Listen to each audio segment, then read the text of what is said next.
오늘은 무도한 윤석열 정권과 국민이 아니라 정권을 수호하는 정치검찰이 얼마나 악랄하게 언론을 탄압한가를 가장 적나라하게 보여주는 언론 현장의 한 날로 기록될 것입니다. 오늘 뉴스타파랑 JTBC 등에 대해서 저희가 압수수색을 하고 있는데 그거는 뭐 그 수사 당국에서 하는 일이기 때문에 저희가 언급하기가 좀 조심스럽습니다.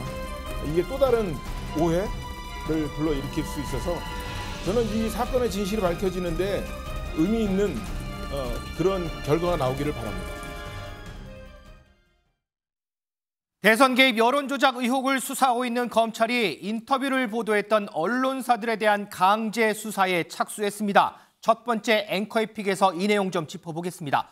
미디수 기자, 앞서 영상 보니까 오늘 뭐 압수수색이 있었던 모양이에요? 맞습니다. 오늘 오전에 JTBC, 뉴스타파 두 언론사에 대한 동시 압수수색이 진행이 됐습니다. 네. JTBC는 보도국엔 들어가지 않는 조건으로 압수수색 진행이 됐고요. 뉴스타파 보신 것처럼 2시간 정도 검찰과 대치한 다음 오전 11시부터 영장 집행이 됐습니다. 네. 일단 영장에 적힌 혐의는요, 명예훼손입니다. 뉴스타파는 신양림 전 위원장과 김만배 씨가 녹음 파일 전달받은 이후에 대선 직전에 보도한 걸로 윤석열 대통령의 명예훼손했다 이런 혐의를 받고 있고, 네. 이 JTBC는 이 보도 한 달 전에 이른바 윤석열 커피 의혹을 제기했었죠. 그랬죠. 이 검찰 측은 이런 인터뷰 전문 등 자료가 보관되어 있는 만큼 회사를 압수수색해서 보도 경위와 공모 관계를 확인해야 한다 이런 입장입니다. 하지만 뉴스타파 측에서는 이날 언론 탄압의 날로 기록될 것이다 이렇게 규탄했습니다. 아하. 자, 하민경 부위원장.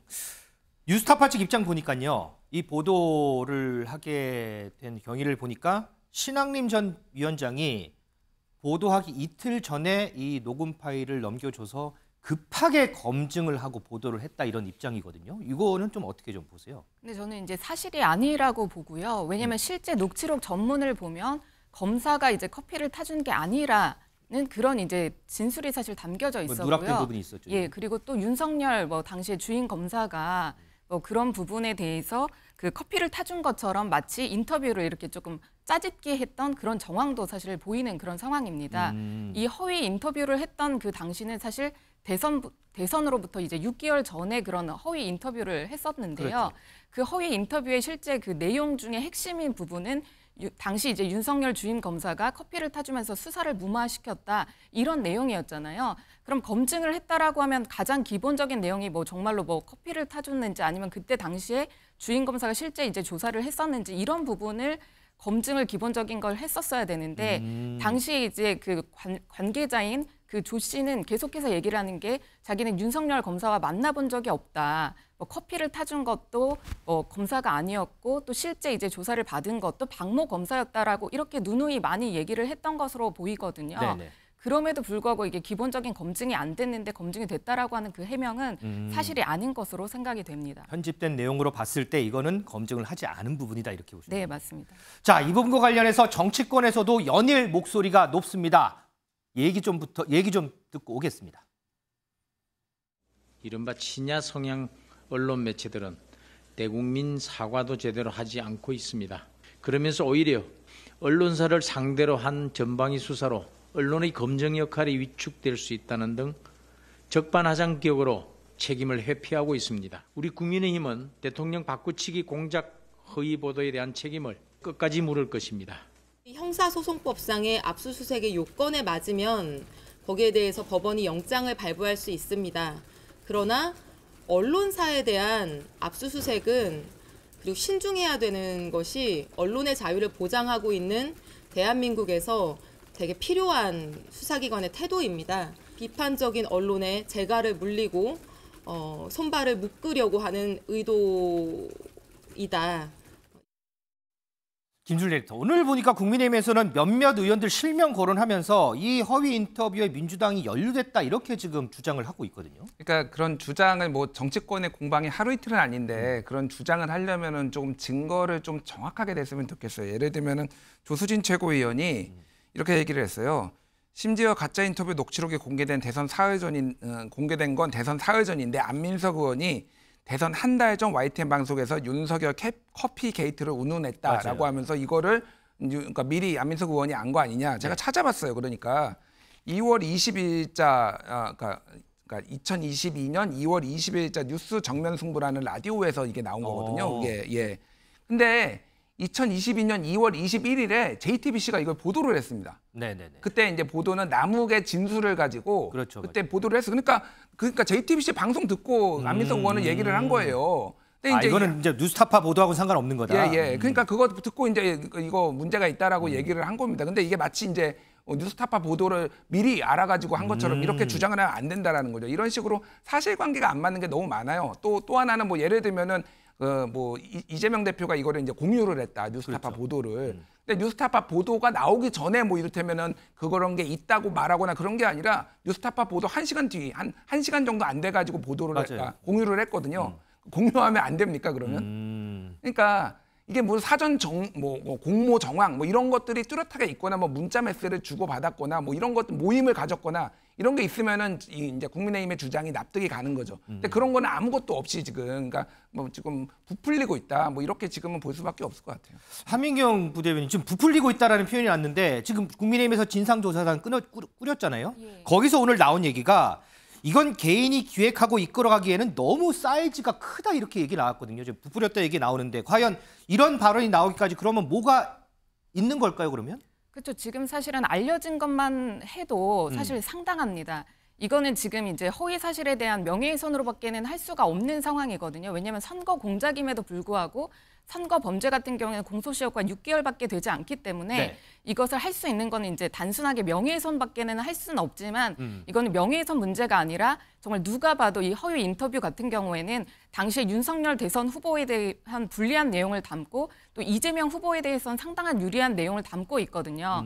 그리고 또 그 부분이 보면은 이제 6개월 전에 그런 허위 인터뷰를 의도적으로 사실 합니다.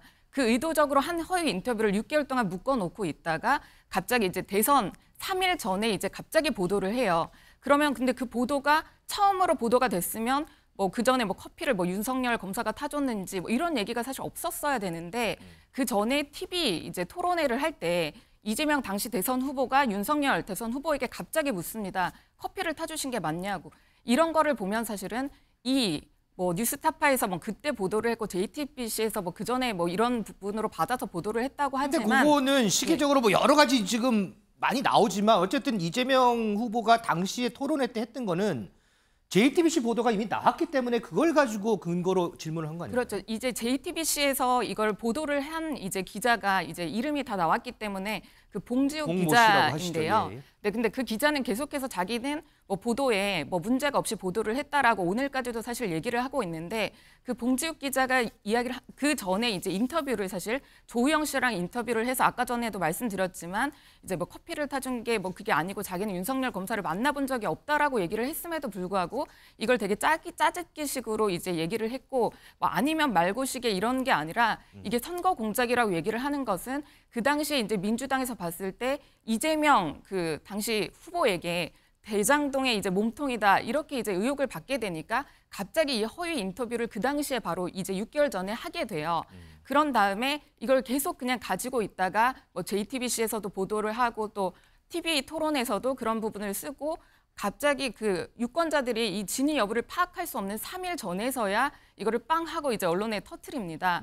그러면서 이제 신학님 언론 노조위원장 같은 경우에는 되게 객관적인 사람으로 보이지만 네. 아니었고 뉴스타파의 그 자문위원이었고요. 그리고 또 이제 그 봉지욱 기자 아까 말씀드린 그 봉지욱 기자는 선거 그 공소시효가 6개월이라고 그랬잖아요. 네. 근데 끝나자마자 공교롭게 이직을 합니다. 근데 어디로 이직을 하냐? 뉴스타파로 바로 갔죠. 뉴스타파로 이직을 했습니다. 이런 부분이 우연이라고 치기에는 너무 시기적으로 다 맞아 떨어지기 때문에 이번에 이제 검찰에서 영장을 그냥 저희가 신청하면 그냥 나오는 것이 아니라 법원에서 판단을 하고 영장을 내주거든요. 그렇게 해서 저희가 영장을 집행하게 된 것이기 때문에 앞으로 수사에서 더 밝혀질 부분이라고 생각합니다. 그러면 국민의힘에서 지금 뭔가를 이제 큰 거를 받았다기보다 지금까지의 상황, 정황들을 봤을 때 이거는 개인이 하기에는 이게 사이즈가 너무 큰 건이다 이렇게 지금 이제 종합을 한 거죠. 그러면? 그것보다는 사실 저희도 이제 진상조사단에서 여러 가지 이제 증거를 받고 또 저희도 했지만 아까 그 진상조사단 단장님 말씀하신 것처럼 이게 지금 수사 중인 사건이기 때문에 저희가 함부로 얘기할 수는 없는 그런 부분이라고 생각을 하지 이게 정황적인 부분만 가지고 저희가 얘기하는 것은 아닙니다. 알겠습니다. 그렇게 좀 이해하겠습니다. 김준리 또 오늘 뭐 보도가 뭐 여러 건 있는데 그중에 하나만 좀 살펴볼게요. 예. 오늘 동아일보 보도였어요. 보니까 이재명 대표가 지난 2월에 이제 검찰에 출석을 해서 조사를 받았는데 그때 조사 당시에 검찰이 정진상 실장을 통해서 김만배 씨와 언론 대응을 조율한 거 아니냐라는 취지로 질문을 했다는 거예요. 그때 당시 이제 이재명 대표는 서면 진술로 가름하겠습니다 하고 이제 진술을 거부했다고 하는데 그렇다 그러면 검찰에서는 이미 지난 2월부터 이 건에 대해서 알고 있었다라는 그런 얘기가 될까요? 뭐 그럴 가능성을 배제할 수 없죠. 사실은 뭐 그래서 이거를 지금 시점에 터트린 게 조금 뭐 이제 검찰이 시기를 조율한 거 아니냐 뭐 이런 얘기도 있는데 그거는 제가 뭐 모르겠고요. 그렇죠. 그 부분은 단정할 수는 모르겠고 없는 단정할 수 없고요. 뭐 그게 중요한 문제도 아닌 것 같습니다. 어쨌든 근데 이제 저는 뭐 김만배 씨하고 예를 들면 정진상 씨 전 실장하고 뭐 조율을 그러니까 뭐 연락을 주고받았을 가능성을 배제할 수 없다고 봐요. 왜냐하면은 한때는 이해관계가 비슷했던 사람이니까 지금은 이해관계가 좀 달라졌을 수도 있고 근데 이제 이것도 증거를 가지고 얘기를 해야 되는 거죠. 그러니까 실제 연락을 주고받았는지 연락의 그러면 내용이 무엇인지 그러니까 이거가 그게 아니라 그냥 이재명 대표한테 물어보니까 이재명 대표는 그러니까 뭐 그냥 침묵을 했다라는 거 아니에요. 네, 그렇죠. 진술서로 가름하겠다라고 대답을 안 했다라는 거 아니에요. 그러니까 이거는 검찰이 밝혀내면 되는 거예요. 이거에 대해서 억측을 할 필요도 없고 만약에 정진상하고 김만배하고 통화를 한 게 있다.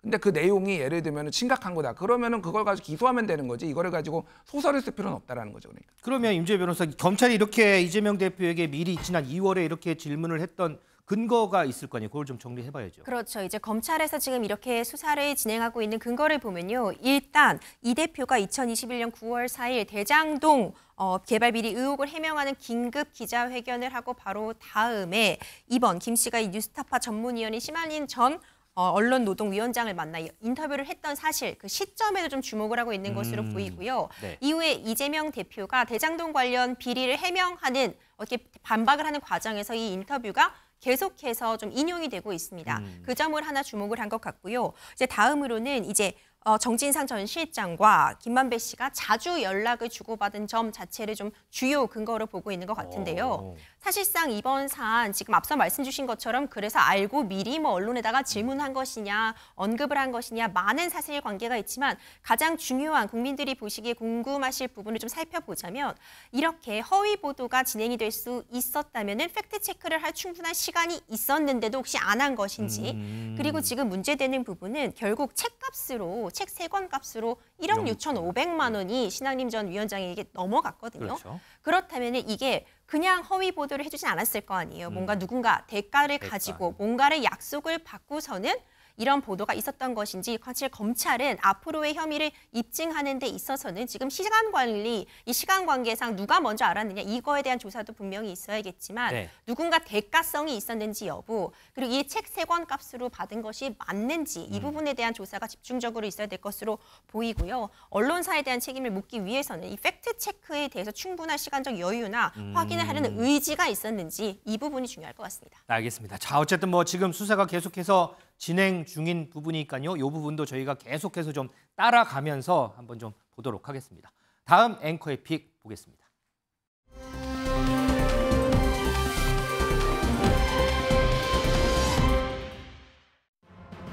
앞으로 우리가 내년 총선에서 이기기 위해서 보수가 대단합을 해야 된다. 대단합을 해야 된다는 차원에서 우리가 대동단계를 할 수 있도록 힘을 모아야 되는 것이니만큼 박근혜 전 대통령께서 가지고 있는 많은 그런 과거의 경험이나 또 가지고 있는 영향력 이런 것들을 함께 대동단계를 할 수 있도록 모아야 되지 않겠냐는 게 저희 생각입니다. 대동단계라고 하시면 그런 답변 여기서 드리지는 않겠습니다. 예, 뭐 그런 답변을 할 자리는 아니라 힘이 드세요. 괜찮습니다. 문재인 대통령께서 정말 아주 깊게 지금 걱정을 하고 계십니다. 당대표님의 건강이 그 무엇보다 중요하다. 빨리 단식 중단하시고 건강을 회복하셔야 된다. 이런 말씀을 아주 하십니다. 깊이 잘 새겨서 국민의힘 지도부의 예방을 받은 박근혜 전 대통령 그리고 단식 중인 이재명 대표에 대한 우려를 전달한 문재인 전 대통령. 자, 총선을 앞두고 전직 대통령들의 행보 하나하나가 지금 상당히 주목받는 상황이죠. 이번 앵커픽에서 이 부분 좀 짚어보겠습니다. 자, 먼저 민지숙 기자. 어제 박근혜 전 대통령과 국민의힘 지도부 만났는데 분위기가 상당히 좋았다죠? 네, 화기애애했다고 합니다. 김기현 대표 어제 대구로 내려갔는데요. 이 박근혜 전 대통령 특별 사면된 다음 석방된 다음에 여당 지도부를 만난 건 어제가 처음이라고 합니다. 네. 김기현 대표는 박 전 대통령이 과거 겪었던 일, 당이 겪었던 어려움 이런 이야기를 하면서 이야기를 이끌어갔다라고 하는데요. 50분 정도 진행된 환담이었다라고 합니다. 이 자리에서 박근혜 전 대통령, 김기현 대표에게 내년 총선 잘 이끌어서 승리를 이끌어달라 이런 덕담을 전했다고 하는데 네. 어떤 이야기 건넸는지 직접 듣고 오시죠. 박근혜 대통령께서는 여당 대표로서 무거운 책임감이 있을 것이라고 하시면서 좋은 성과를 내야 되는 것이 여당 대표이기 때문에 그 책임만큼 열심히 잘 하시라 이렇게 격려의 말씀을 주셨습니다. 윤석열 대통령께서 오늘 박근혜 대통령을 제가 찾아뵙는다고 했더니 만나 뵈면 한번 모시고 싶다고 말씀을 전해달라고 하셨고 그래서 제가 오늘 박근혜 대통령께 그 말씀을 전해드렸더니 긍정적으로 답변하셨습니다. 자, 여러 얘기가 오고 간 것 같은데 지금 김기현 대표의 발언 중에 윤석열 대통령이 박근혜 전 대통령에게 한번 보고 싶다라고 전달해 달라 그랬더니 박근혜 전 대통령이 긍정적으로 한번 생각해 보겠다 이런 얘기를 했다고 하죠. 그런데 두 사람이요. 지난해에 한번 만난 적이 있습니다. 그 모습 저희가 준비했는데 한번 볼까요?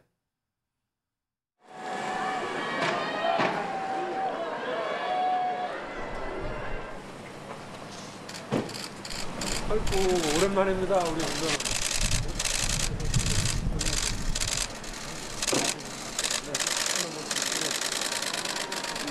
제자리에 앉아 부정한 권력의 사형고.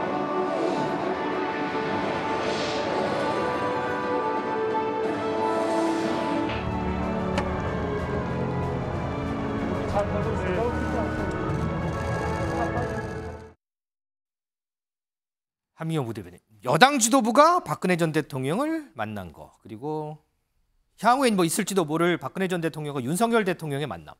지지층 입장에서는 상당히 좀 반길 만한 일이지 않나요, 이 부분? 그렇죠. 지지층 입장에서는 이제 어떻게 보면은 보수가 뭐 대통합이다 뭐 이렇게 언론에서 많이 보도를 하고 있는데 네. 실제로는 이제 그렇게 큰 의미라기보다는 어떻게 보면 이제 전직 대통령에 대한 예우 차원으로 이제 처음으로 이제 김기현 지도부가 가서 만난 거잖아요. 네네. 그리고 또 윤석열 대통령도 당선인 시절에만 만났었지 그렇죠. 대통령이 된 이후에는 이제 만난 적이 없기 때문에 김기현 당대표가 이제 가겠다라고 얘기를 했더니 이제 나도 가보겠다 이렇게 얘기를 하신 걸로 사실 보이거든요. 그래서 그런 상황이어서 이제 뭐 큰 의미는 아니겠지만 그래도 보수 지지층에서는 그래도 좀 환영할 만한 그런 일이라고 생각은 들지만 이렇게 정치적으로 크게 이제 의미를 부여할 거는 아니라고 생각이 들긴 합니다. 근데 이제 그런 맥락에서요. 어쨌든 지금 이제 만남 자체가 총선을 앞두고 있는 시점이기 때문에 방금 얘기했지만 이제 보수층 결집이라는 부분에서는 상당히 좀 많이 좀 부각이 되는데 한미경 부대변인도 조금 뭐 큰 그거를 주진 않겠다고 하지만 이준석 전 대표도 이런 얘기를 했거든요. 이게 선거에 도움이 될지는 한번 봐야 된다 이런 얘기를 했어요. 어떤 뜻에서 지금 한 위원장하고 거의 비슷한 맥락인 것 같은데 어떤 뜻에서 그렇게 얘기한 거예요? 이준석 전 대표도 이제 또 이거에 대한 입장을 사실 밝힌 게 만약에 당대표로서 예우 차원에서 간 거면 얼마든지 간 거 맞는 일이라고 얘기를 하면서도 이게 선거에 도움이 될지는 생각을 또 해봐야 된다라고 이렇게 꼬집긴 했는데 이걸 모든 걸 지금 총선을 앞둔 시점이 맞기 때문에 뭐 국민의힘에서도 그렇고 민주당에서도 그렇고 모든 게 이제 총선과 결부시켜서 이렇게 보여질진 몰라도 이게 너무 이제 선거와 이게 자꾸만 연결시키는 그런 좀 어떻게 보면 좁은 그런 시각은 좀 버려야 되는 게 아닌가 그런 생각이 들고요. 만약에 뭐 선거를 직접적으로 생각을 했다면 뭐 이렇게 그냥 자연스럽게 가서 만나고 이런 거라기보다 그 만남의 내용 자체를 조금 더 얘기를 하고 뭐 어떻게 도움을 받기로 했겠다 이런 구체적인 얘기가 있었겠지만 김기현 당대표가 이제 미팅 후에 이제 얘기를 한 것은 그런 구체적인 내용은 없었고 다만 이렇게 좀 좋은 결과가 있었으면 좋겠다 이런 덕담의 자리였다고 얘기를 한 것만큼 사실 그렇게 그냥 그런 의미로 봐주는 게 맞지 않나 그런 생각이 듭니다. 좁은 시각으로 보는 것 같군요. 자, 그러면 김준일 에디터한테 한번 예상을 물어볼게요. 예. 윤석열 대통령과 박근혜 전 대통령과의 만남 내년 4월 이전에 성사가 가능할까요? 어떨까요? 그러니까 누가 더 만나고 싶어 할까요? 둘 중에. 윤석열 대통령이 만나고 싶어? 글쎄 잘 모르겠네요. 윤석열 대통령이 더 만나고 싶어 하겠죠. 왜냐하면 총선 승리를 위해서는 보수의 결집이 있으니까. 그러니까 그냥 누가 뭘 얻고 누가 뭘 원하는지를 한번 생각을 해보면은 김기현 당대표 같은 경우에는 본인의 리더십이 흔들리고 있는 상황에서 이거를 성사시키면은 중재자로서 보수 결집에 톡톡한 역할을 한 거니까 뭐 여러 가지 이제 이득이 있을 테고 윤석열 대통령도 여당이 이기는 그림이. 근데 문제는 박근혜 대통령은 뭘 얻죠? 그러면 이걸 만나면은. 그러니까 이게 제가 만날지 안 만날지는 모르겠습니다. 만날 가능성도 뭐 배제를 할 수가 없는데. 일단 윤석열 대통령한테 빚진 게 없어요. 윤석열 대통령의 검사 시절에 박근혜 대통령 잡아 넣었고, 그리고 이제 사면도 문재인 정부 때 이루어졌어요. 네. 예, 박근혜 대통령은 문재인 대통령이 사면해 줬습니다. 그러니까 전혀 빚진 게 없고요. 그리고 지금 전체적으로 보면 소위 말해서 이제 친이계 MB 때 인사들이 다 중용이 되고 있지 박근혜 때 인물들은 홀대를 받고 있다 이런 분석도 있잖아요. 그래서 지금 우병우 뭐 전 민정수석이 따로 나오게 출마하겠다, 뭐 네. 최경환 부총리 등등등이. 그러니까 지금은 약간 서운한 감정이 있을 수도 있습니다. 그러면은 그거에 대해서 뭐를 가지고 올 수가 있느냐, 윤석열 대통령이나 여당이. 이게 이제 만남의 중요한 포인트가 되지 않을까, 저는 그렇게 봅니다. 자, 그 부분은 뭐 아직 뭐 시간이 많이 남은 거니까 뭐 계속 좀 보도록 하겠습니다. 자, 임재 변호사님, 뭐 민주당 얘기도 좀 해볼게요. 이재명 대표 단식이 벌써 보름째예요. 네, 저희도 계속 관련된 소식을 전해드리고 있지만 벌써 보름이 지났습니다. 건강 악화가 좀 우려되고 있는 상황인데 김기현 대표 사실 단식장을 찾지는 않았습니다. 하지만 그렇죠. 어제 이제 건강을 우려된다, 이유 여하를 막론하고 단식을 좀 중단할 것을 요청하는 그런 발언을 했습니다. 이제 어제 이 대표를 진단한 의료진들도 건강이 좀 우려된다는 의사를 전했다고 밝히면서 이와 같이 단식을 중단할 것을 요청은 했지만요, 직접 찾지는 않았습니다. 자, 이렇게 뭐 여당에서는 이재명 대표 단식장을 찾진 않았습니다. 하지만 이재명 대표 단식장은 지금 야권 결집의 장이다, 이렇게도 또 불리고 있거든요. 누가 여기를 찾았는지 영상 한번 보시겠습니다. 않고 힘내시고 건강하셔야 돼요. 이게 사직생이더라고요. 진짜 죽기 살기를 해야 되는 거. 저도 보기 넘겼어요. 정말 이제 어둠은 빛을 이기지 못해요. 이제 그만하셔야 돼요, 대표님. 진짜 그만하셔야 돼요, 대표님. 저 정말 이제 같이 싸우겠다고 말하려고 왔으니까 대표님 그만해주세요. 이번 대표님 단식으로 야권 연대 확실하게 선언하죠. 야권 연대 지금 하고 있잖아. 후쿠시마 오염수다. 또 이 상황을 많이 착잡하게 하고 있으니까 단식 거두시고 건강 챙기셨으면 합니다. 어쨌든 혹순이 조금이라도 나아가야 될 것 같아서. 또 많이 걱정하니까 걱정을 좀 덜어주십시오. 김준일, 그 노영민 전 비서실장이 이제 단식장에 와서 문재인 전 대통령이 상당히 좀 우려를 하고 있다라는 그런 취지의 우려를 전달을 했잖아요. 앞서 우리가 이제 보수 결집에 대해서 이제 박근혜 전 대통령과 함께 보수 결집에 대해서 물어봤으니까 문재인 전 대통령이 전에 초창기에는 직접 전화까지 했고, 이게 또 야권 결집에 또 물꼬가 될까, 또 이런 질문들이 많은데 어떻게 좀 예상을 하세요? 그러니까 제가 민주당 쪽에 좀 얘기를 들어봤는데 사실은 이제 민주당 의원들 중에서 저기에 방문한 의원이 한 절반, 안 간 의원들이 한 절반 정도 됩니다. 네. 근데 상당히 이제 친명계 중심으로 많이 갔고, 그러니까 친문들은 안 간 분들도 상당히 있다라는 거예요. 근데 문재인 대통령이 갑자기 저 메시지를 전달을 하면서 친문 의원들이 약간 혼란에 빠졌답니다. 그러니까 그거를 나도 가야 되는 거야? 뭐 약간 이런 상황이라는 거예요. 네. 그래서 어쨌든 지금은 이재명 대표의, 그러니까 문재인 대통령이 어떤 의도로 했는지는 저도 모르겠으나 아마 진짜로 걱정이 돼서 조금 한 것 같아요. 그래서 지금 상황은 이재명 대표가 조금 더 어떤 구심력을 가지게 됐다, 그러니까 장악력을 가지게 됐다, 이렇게 보는 게 맞을 것 같습니다. 다만 이제 다음 주에 예상이 되는 뭐 체포동의안 뭐 이런 것들, 검찰에 이런 것들이 보고됐을 때도 그 장악력이 유지가 될 것인가는 좀 별개로 봐야 되지 않을까. 그거는 또 그거대로 다른 목소리가 나올 수 있을 가능성이 높은 것 같아요. 알겠습니다. 자, 각 진영의 움직임, 총선을 앞두고 한번 살펴봤습니다. 자, 다음 민지숙 기자의 뉴플리 순서입니다. 함께 보시죠.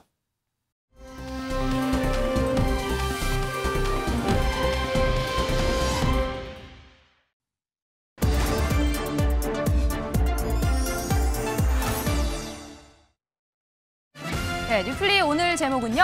문재인 땡땡땡 신원식 발언 논란, 자연인 문재인 친일파 발언 고소입니다. 어제 윤석열 대통령 임기 들어서 두 번째 장관급 개각이 있었습니다. 지명된 3명의 후보자에 대한 여야의 평가 극명하게 엇갈리고 있는데요. 전문성, 업무 수행력, 정무적 리더십으로서 국정 철학을 보다 단단히 다지면서 국민 눈높이에 맞게 현안을 챙기기 위해 단행된 적절한 인사라고 봅니다. 시대에 뒤처진 인사인데 구태 인사고 한심한 인사고 막말을 이어왔던 인사들의 구한말 인사다 이렇게 규정하고 있습니다. 네, 먼저 MB 정권 문체부 장관을 지냈던 유인촌 문화특보. 오늘 아침 종로구에 마련된 이 청문회 사무실에요. 자전거로 첫 출근을 해 시선을 사로잡았습니다.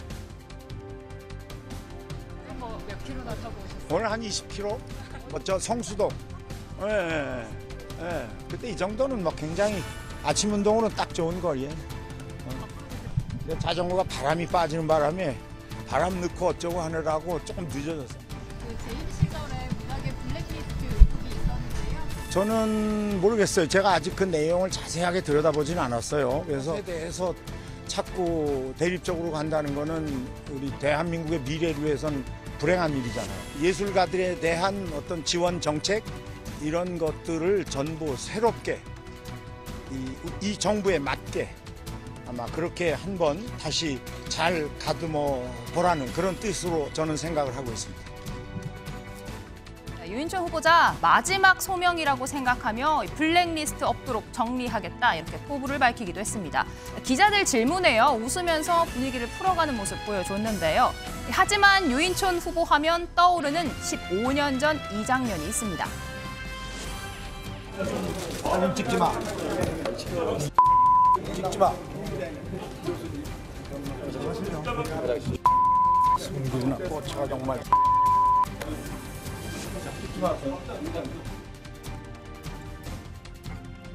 네, 여기에 현역 의원으로 장관 후보자에 오른 신원식 국민의힘 의원도 있습니다. 홍범도 장군 흉상 이전 문제 처음으로 주장을 했고 고 최수근 상병 관련 발언으로 이 당 내에서도 비판을 받았습니다.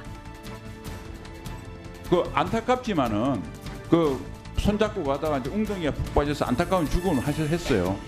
그런데 이게 8명이나 다 처리할 만큼 어마어마한 군의 과오나 일이 그겁니까? 네, 사실 신 후보자 육군 중장 출신 군 문제엔 잔뼈가 굵은 인물입니다. 육사 47기 박근혜 전 대통령의 동생 박지만 동기그룹의 선두주자이자 이 전광훈 목사와의 인연도 깊습니다. 신 의원 과거 집회와 유튜브 방송에서의 발언이 도마에 올랐습니다. 대중 집회에 나가게 되면은 좀 업되죠. 업되고 발언 수위가 올라갑니다. 그래도 현직 대통령 상대로 딴다. 악마인데 그 악마를 나온 건 초대 악마는 노무현이다. 지금 현재 잣대로 보면은 굉장히 심한 그런 발언을 하신 것들은 뭐 거론이 될 수밖에 없죠. 부적격 사유가 되거나 말거나 그냥 임명하실 거니까 뭐 그건 상관이 없고요. 더 막장으로 가는 인사라고 저는 표현할 수밖에 없고요. 노무현 대통령을 초대 악마라고 지칭을 하셨더라고요. 그리고 문재인 대통령 재임 기간에 현직 대통령을 간첩이다 라고 하고 이런 표현을 해도 될지 모르겠습니다만 해야 될 것 같아요. 를 따는 게 시간 문제다라는 대통령에 대해서 이야기했던 사람이에요. 그 분이 한 이야기를 들어보면 정상적인 사고로 가진 사람이라고 생각하기 어려운 것 같아요. 네, 논란이 된 발언 여러 가지 있었습니다. 신 의원 오늘 직접 이 질문을 받았는데요. 법원의 판결과 정부의 공식 입장을 지지한다는 원론적인 답변을 내놨습니다. 군인다운 군인, 군대다운 군대를 만드는 데 최선을 다하겠습니다. 저는 쿠데타는 절대 있어서도 안 되고 있을 수도 없고 대한민국 현실에 불가능하다고 봅니다.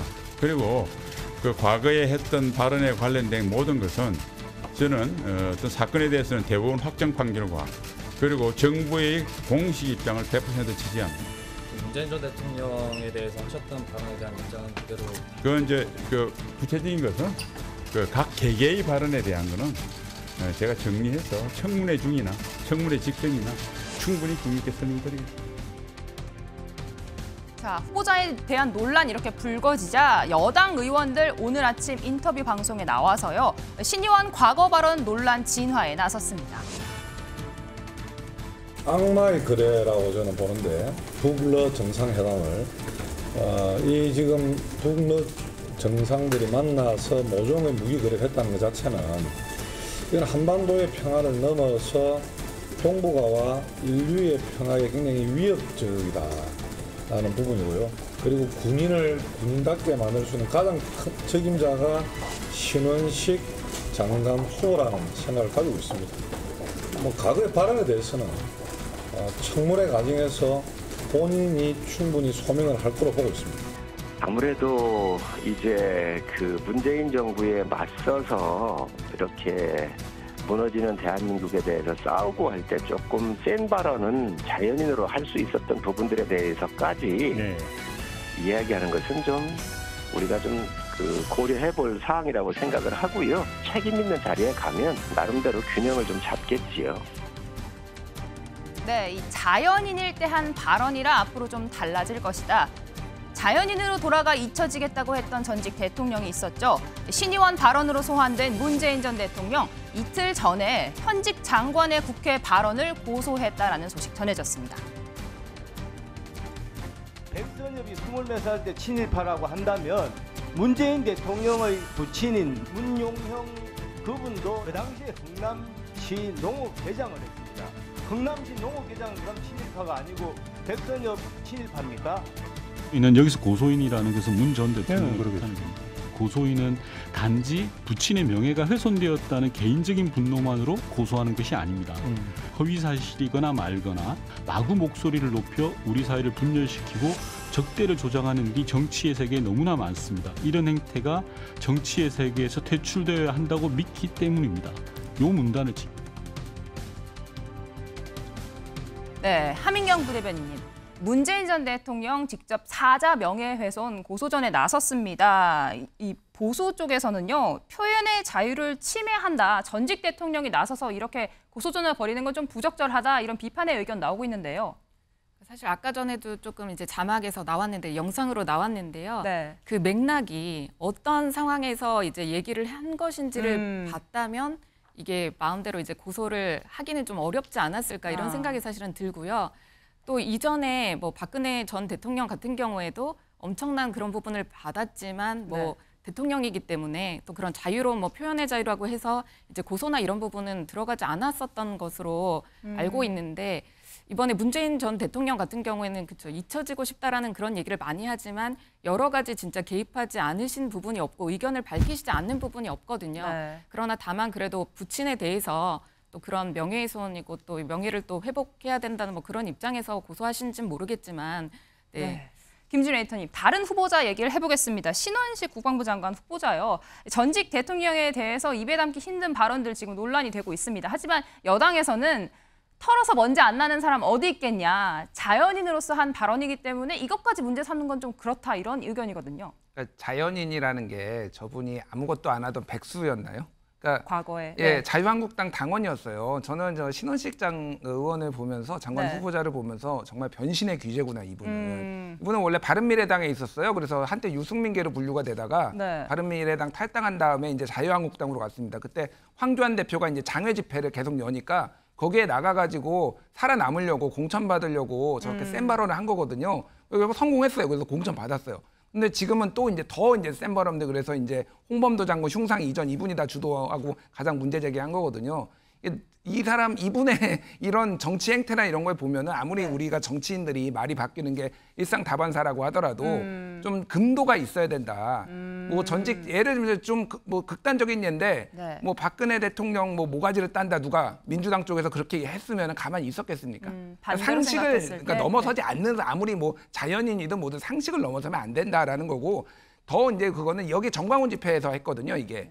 장외 집회가 이렇게 무서운 겁니다. 그러니까 이게 보수든 진보든 거기에 나가면은 거기에 대중들의 맞는 말들을 막 아무 말이나 하는 거예요. 그러니까 이제 뭐 12.12도 쿠데타가 아니고 유튜브에서 한 얘기지만 막 이런 얘기들이 막 나오는 겁니다. 그러니까 저는 조금 지금 윤석열 정부의 지금 위험한 점이 지금 유튜버들한테 지금 굉장히 기대고 있다라는 거예요. 이게 굉장히 나중에 어떤 좀 후과로 돌아올지를 좀 생각을 해보셨으면 좋겠습니다. 네.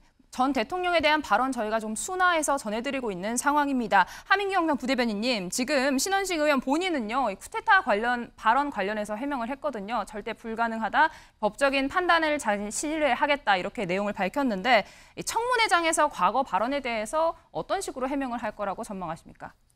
글쎄요, 일단 준비를 하는 대로 이제 청문회에서 이제 답변을 하실 것 같고요. 네. 또 많은 질문이 사실 있을 거기 때문에 네, 한번 지켜봐야 될 것 같습니다. 네. 김준일 에디터님, 지금 오전에 여당 의원들이 여러 인터뷰에 나와서 이 발언에 대해 진화 작업에 나섰습니다. 이철규 사무총장 같은 경우에는 인터뷰 혹시 보셨을지 모르겠지만 앵커 진행자 질문에 대해서 해당 발언 진위 여부 아직 파악을 못했다. 하지만 어제 방영된 내용인 만큼 의견을 달라 했더니 계속 답을 뭔가 회피하는 듯한 이런 모습을 보였거든요. 여당 의원 입장에서도 이번 논란 해명하기가 조금 어려운 상황인 것 같습니다. 그러니까 너무 센 발언이죠. 그러니까 이게 사실은 방송에서도 계속 좀 반복하기가 어려울 네. 정도로 좀 센 발언이에요. 그러니까 이게 어찌됐든 그때 당시에 정치인이었습니다. 이게 자연인이라고 지금 성일종 의원이 말씀하셨지만은 정치인이었어요. 무슨 유튜버도 아니고. 그래서 아까 전에 이제 저기 조홍천 의원도 얘기했지만 어쨌든 대통령은 임명을 할 겁니다. 임명을 할 것인데 이거에 대해서 좀 진솔하게 저는 청문회장에서 좀 사과라도 하셨으면은 좀 좋겠다 이런 생각이 듭니다. 네, 청문회 준비 사무실 오늘 첫날이었습니다. 앞으로 어떻게 진행이 될지 지켜보도록 하겠습니다. 오늘 뉴플리 여기까지고요. 다음 앵커 에픽 함께 보시죠.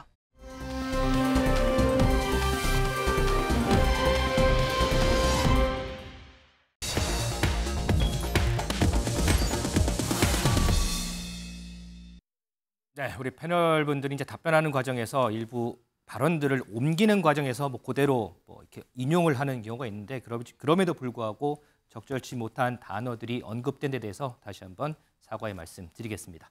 자, 이번 개각과 관련한 또 한 명의 인물입니다. 바로 여성가족부 장관 후보자에 지명된 김행 후보자인데요. 자, 이 김행 후보자 이름 나올 때부터 누군가 친분이 있는 거 아니냐 이런 얘기들이 좀 많았습니다. 그 얘기 먼저 듣고 얘기 이어가도록 하겠습니다.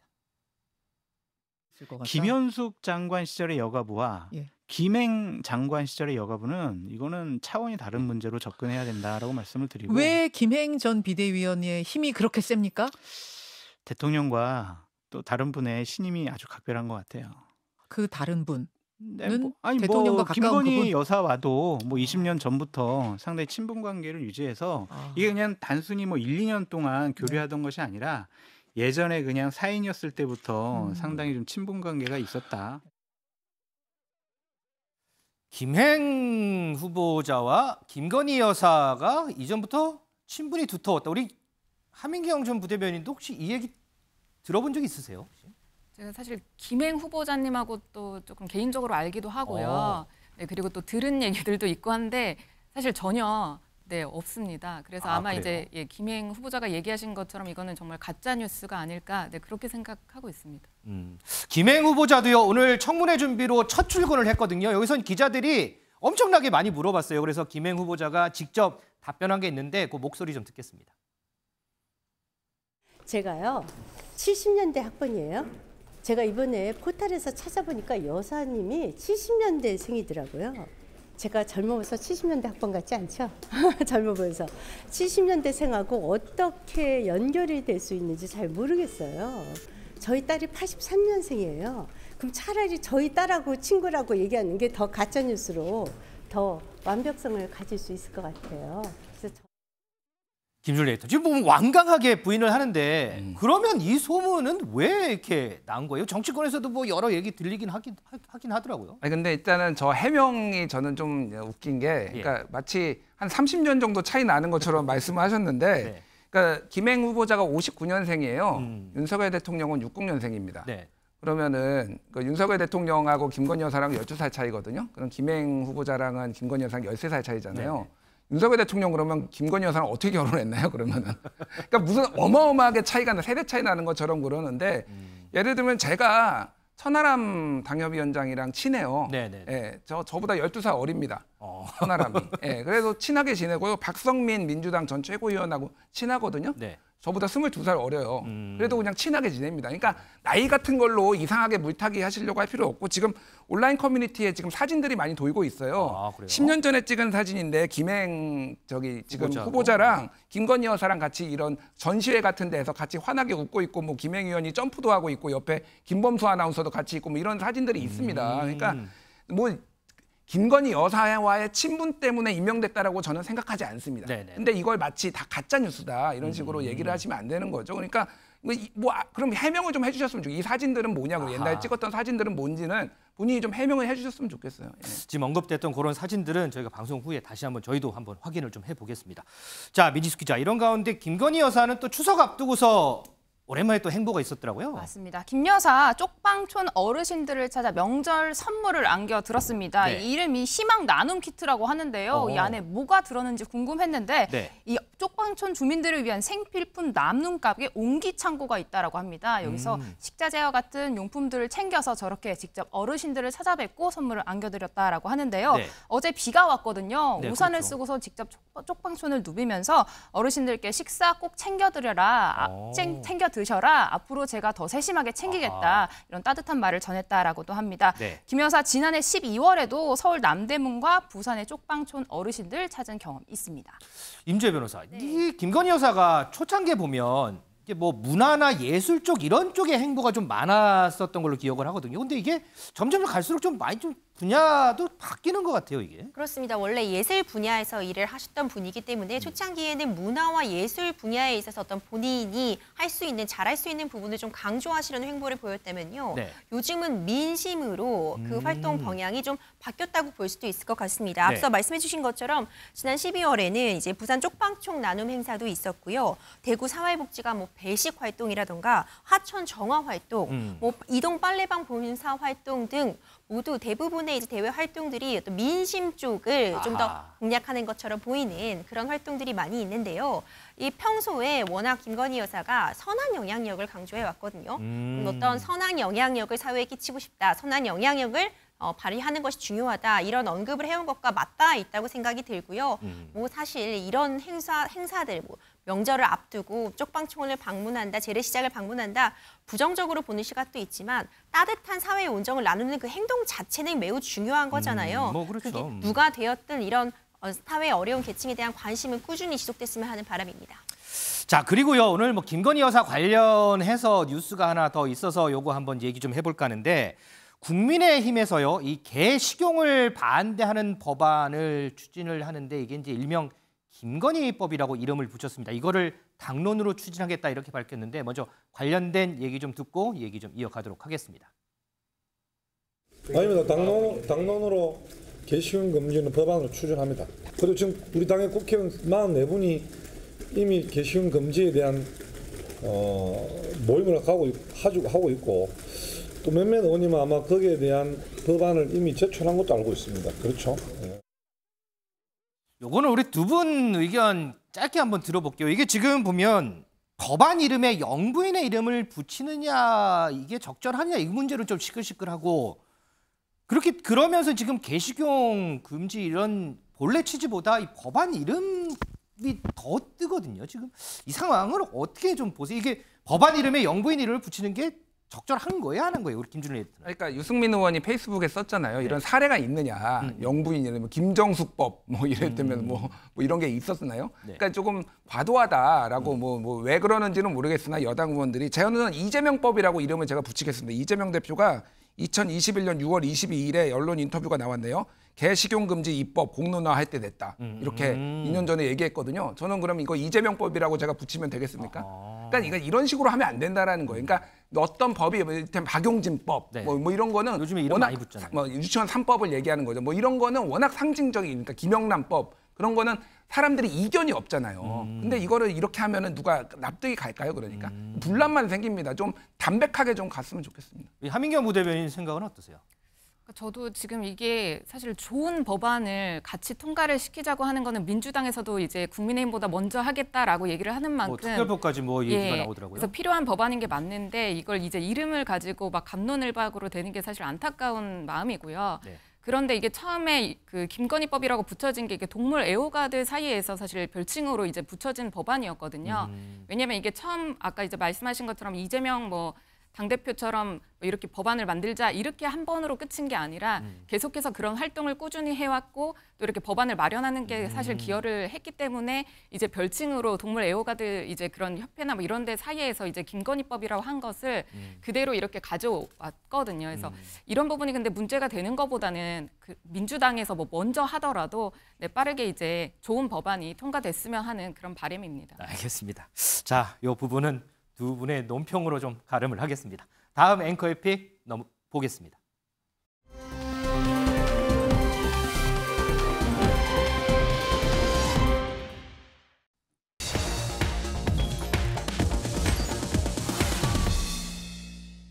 분당 서현역 흉기난동 피의자 최원종 오늘 첫 재판이 있었습니다. 그런데 여러 얘기거리들이 많이 나와서요. 이 부분 좀 짚어보겠습니다.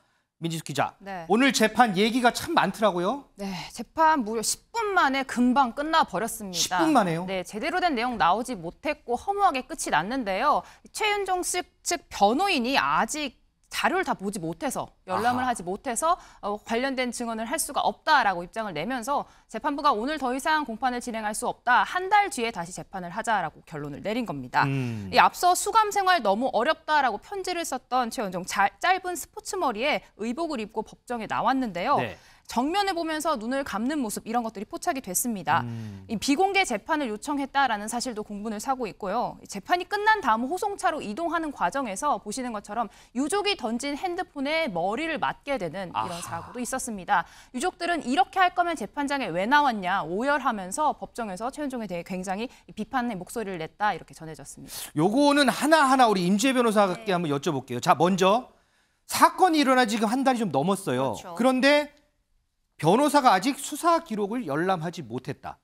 이거는 가능한가요? 어떤가요? 이게? 그러니까 재판 내에서도 20분 만에 끝나게 되면서 아니 그럼 변호사 지금까지 뭐 했냐 그러니까요. 이런 불만 터져 나올 수밖에 없을 것 같아요. 근데 사안을 조금만 더 들여다보자면요. 애초에는 국선 변호인이 선임이 되어 있었던 것으로 알려져 있는데 이제 사선 변호인, 그러니까 최원종이 직접 선임한 변호인으로 교체되는 과정이 있었던 것 같습니다. 그 과정에서 지난주쯤에 이제 선임이 된 것으로 보이는데요. 그렇다면 그래도 지금 일주일이 넘는 시간이 좀 남아 있었잖아요. 그렇죠. 그렇다면 이제 그 과정에서 그 재판 기록, 수사 기록들 왜 확인하지 못했냐 또 이 질문이 나올 수 있을 것 같은데 이 수사 기록이라는 것이 지금 경찰이 갖고 있고 변호인이 이제 신청을 해가지고 그 부분에 대해서 이제 열람하고 등사하고 그 과정이 필요한데 물론 바로 허가가 났다고 해도 그 과정에 시간이 걸리는 건 맞습니다. 지금 수사 기록이 워낙 지금 피해자도 많고 사건이 중대하다 보니까 뭐 최고로 하면은 뭐 10건에 달한다 이런 얘기 전해지고 있어요. 변호사가 그걸 보는데 시간이 걸리는 건 맞고 물리적인 한계가 존재하는 건 맞지만 이런 큰 사건이고 또 지금 많은 분들의 눈과 귀가 쏠려 있는 상황에서 그거 변호사가 하라고 변호인이 선임되는 거잖아요. 충분히 좀 했어야 되는 게 아니냐 이런 생각도 들고요. 아마 재판을 연기하는 방법도 있었을 것 같은데 재판부가 이걸 쉽게 받아들이기도 어려웠을 것 같습니다. 지금 많은 국민들의 눈과 귀가 쏠려 있고 피해자들의 희생이 계속되고 있는 가운데 재판을 그냥 피고인의 이익을 위해 밀어주겠다 이 부분도 어려움이 있었을 것 같은데요. 결과적으로 지금 다음 기일이 한 달 정도 후에 잡혔어요. 맞아요. 이때는 정말 제대로 어쨌든 준비해서 재판 진행되고 마땅한 처벌 받아야겠죠. 그리고 요거는 짧게요. 국민참여재판 희망 여부 물었더니 최원종 측에서 거부했다고요. 이거는 다분히 본인한테 불리할까 봐 이제 그렇게 한 거겠죠? 당연합니다. 국민참여재판 하면은요, 우리나라의 경우에는 이제 외국의 사례와 다르게 국민참여재판으로 소위 말하는 그런 배심원들이 유무죄도 판단을 할 수 있고 형량도 의견을 개진할 수 있지만 재판부에서 그에 기속되지 않습니다. 그렇죠. 어디까지나 참고만 하게 되는 건데요. 사실 우리나라에서 국민참여재판 신청하는 비율이 그닥 높지 않은 이유가 있습니다. 국민들의 법감정이 늘 재판의 판단보다 더 강하게 나오는 경우가 많거든요. 지금 이 상황에서 국민참여재판 신청하면 본인에게 이득될 게 뭐가 있겠습니까? 자, 그리고요. 조금 전에 민지숙 기자도 잠깐 설명했지만 최원종이 지금 구치소에 있었던 기간이 한 달 정도가 됩니다. 그런데 힘들고 괴롭다는 내용의 편지를 언론사에 보내서 공분을 사고 있습니다. 반성을 하고 있는 걸까요? 전문가 의견 좀 들어보겠습니다. 지금 최원종이 하는 모습은 사실상 반성하고 있다는 모습과는 거리가 먼 거죠. 피해 유족의 입장에서는 정말 유명을 달리한 상황임에도 불구하고 단 한 달 정도 있었는 걸 가지고 괴롭다, 힘들다, 답답하다라고 이야기하는 것은 피해자에 대한 연민과 피해자에 대한 사죄의 모습과는 완전히 거리가 먼 자기 중심적인 생각이다. 자기의 행동에 대한 합리화만 계속 주장되고 있는 거라서 그런 부분을 바라본다면 정말로 최원종이 한 범죄에 대한 죄질은 심각하게 나쁘다라고 볼 수 있는 거죠.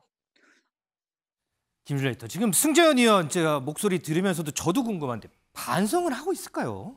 그러니까 뭐 반성하는 척 하는 걸로 보입니다. 그러니까 저는 다른 것보다도 한 달 있는데 힘들다고 언론에 뭐 소위 말해서 좀 징징대는 이 모습에서 정말 좀 굉장한 분노를 느꼈습니다. 오늘 그 언론 보도를 보니까 두 번째 사망자 고 김혜빈 22살인데 그 아버지가 오늘 범인을 처음 대면했는데 마음 같아서는 숨통을 끊어놓고 싶었다. 이렇게. 그런 얘기를 했어요. 그러니까 이 피해자들의 가족들은 평생을 고통 속에서 살 거예요. 그렇죠. 네. 그런데 한 달 정도 지금 있었다고 본인이 힘들다, 뭐 어렵다 이렇게 하는 거는 그동안 했던 어떤 사과들 반성들이 전부 다 감형을 위한 것이었고 이런 것들을 알 수가 있습니다. 그래서 적절하게 법 테두리 내에서 엄벌에 처해야 되지 않을까 저는 그렇게 생각을 합니다. 오늘 방청석에 유족들도 와 있었습니다. 재판 이렇게 할 거면은 뭐하러 나왔냐 울분을 토했다고 합니다. 10월 10일 재판이 또 있다고 하죠. 그 재판에서는 이런 얘기 안 나오게끔 할 수 있었으면 좋겠습니다. 여기까지 해서 프레스룸 라이브 마무리하겠습니다. 시청해주신 여러분 고맙습니다.